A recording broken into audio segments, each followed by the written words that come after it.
Minister Modi today chaired a high-level meet to see preparations for the approaching cyclone Biporjoy. It's expected to hit coastal Gujarat by noon of June 15th, with wind speeds up to 145 kilometers per hour.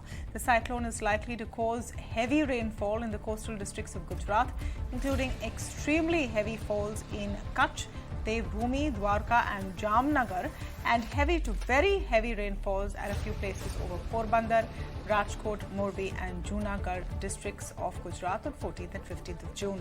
12 teams of NDRF have been pre-positioned while 15 teams are on standby. Now, to understand more about this cyclone, I'm joined by G P Sharma. He's the president of Skymet. Mr. Sharma, thank you so much for speaking with us this evening on ET Now. Give us a sense of what to expect, because we're seeing various reports of orange alert, a yellow alert. What does that really mean? And is this going to be restricted to just certain portions of Gujarat or Maharashtra as well? Tamanna, we have a very severe, actually extremely severe cyclone. I will put it the other day, we had Mocha, which was moving in Bay of Bengal. It's severe than that. Okay, the only good thing is storm is a little away from the coast. It's tracking northward, all right. But then at the moment also, it's about more than 300 kilometers southwest of Porbandar. Even when it comes Abim Dwarka, it will be at least about 200 kilometers, if not more, away from the coast as such. So it's moving a little away. It is not dangerously close to those places. Okay, but then these storms, they are monsters. They have a reach up to about even 250, 300 kilometers also. So we need to be cautious because the coastline is such. You see, Saurashtra coastline, as we move from Somnath towards Dwarka, it is storm is shifting closer. The coastline is such, its orientation is such. So therefore, we have to be very cautious. Though they are not in the inner core of the storm as such, the proximity will not be to the inner core. But yes, when it comes to Kutch, because it's recurving northeastward, and then it is very coming to the close to the coast, and actually it will make a landfall somewhere there only, very close to Indo-Pak border. And then I think Jakhau and Nalia, these are the places which come very close to its track. It should be crossing between Lakhpat and Nalia, if I'm not wrong. That will be 15th sometime noon hours. That will be there. You see, at the moment, the storm is, the winds are whirling at speed of almost about 200 kilometers per hour. As the temperatures, they drop over the sea surface as it moves northward. So marginally, it will reduce in intensity, very severe. And when it comes closer to Kutch, it will further become severe cyclonic storm. But it will keep on degrading in intensity, but still good enough. In lay terms, Mr. Sharma, when you say, can you explain to us, in layman terms, when you say a severe cyclonic storm, what does it mean? Does it mean those areas have to be evacuated? Can it cause great damage? Will we see very high waves? We're already seeing some pictures of high waves in coastal areas, including, even in Maharashtra and in Gujarat. So will we see more of that? Yes, you see, classification of these storms in terms of intensity that comes with the amount of wind speed which they are associated with. Okay, anything more than 165 kilometers per hour, that is extremely severe cyclonic storm. But even when it reduces, say, weakens to cyclonic storm, severe cyclonic storm, winds are to the tune of almost about 120 kilometers, in excess of 100 kilometers. And coupled with the torrential rains and the blinding rains, such wind speeds also, they carry the damaging potential, wherein the small structures, kacha structures or thatched huts or weak ones, they collapse. Communication, connectivity, trees, power lines, they all can get snapped even with severe cyclonic storm also. So intentions are not to lower guard, even when it weakens to cyclonic storm, or a severe cyclonic storm, when it crosses very close to the Kutch coast, we have to keep our guard on. The only good thing is that possibly when it is extremely severe, it is maintaining a little more distance from the coast, more than about 200 kilometers. So we will not be the Saurashtra coast from Somnath to Dwarka, Porbandar, Jamnagar. That will not be extremely close to this, but then at the same time, strong winds in excess of 90, 100 kilometers per hour coastal stations, along with the fairly heavy rains can be expected. That is on 14th evening and night.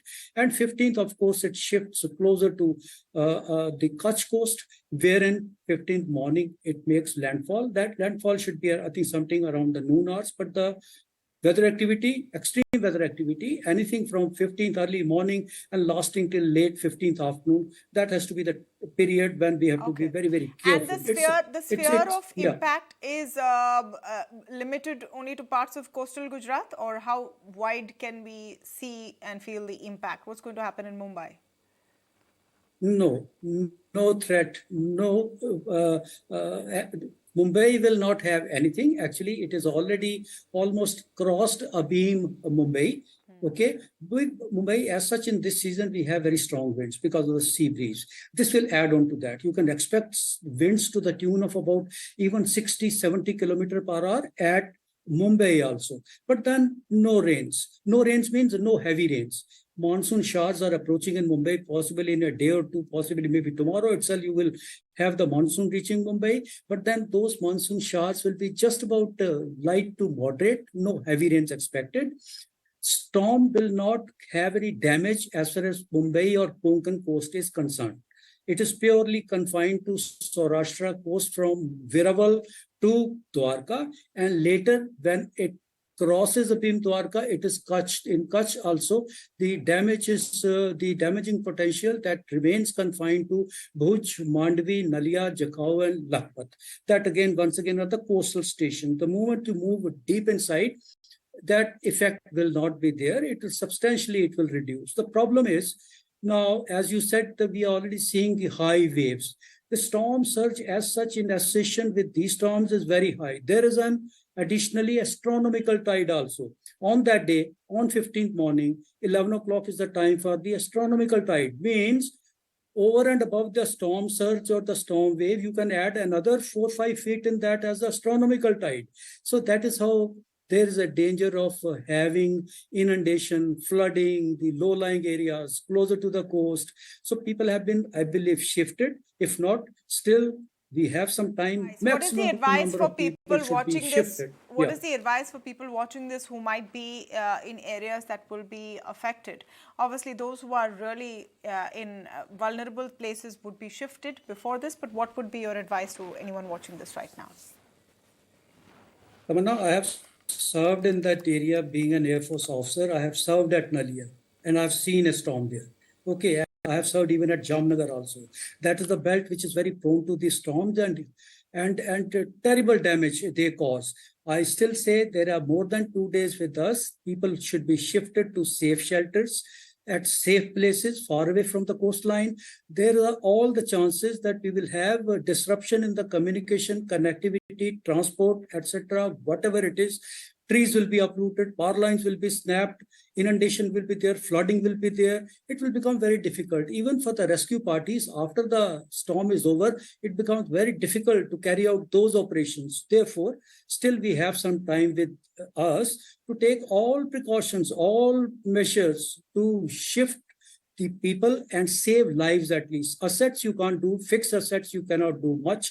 They have to bear the fury of the storm as such, but at least the lives can be saved. They should be shifted to as far places as possible because the storm will have a reach deep inland also. That's on 15th morning. Yeah. Severe cyclonic storm, high-level meetings have already been taking place. The Prime Minister has also held meetings on the evacuation process, and we have time till the 15th, till when landfall happens. Thank you so much, G P Sharma, for joining us and giving us all of those details.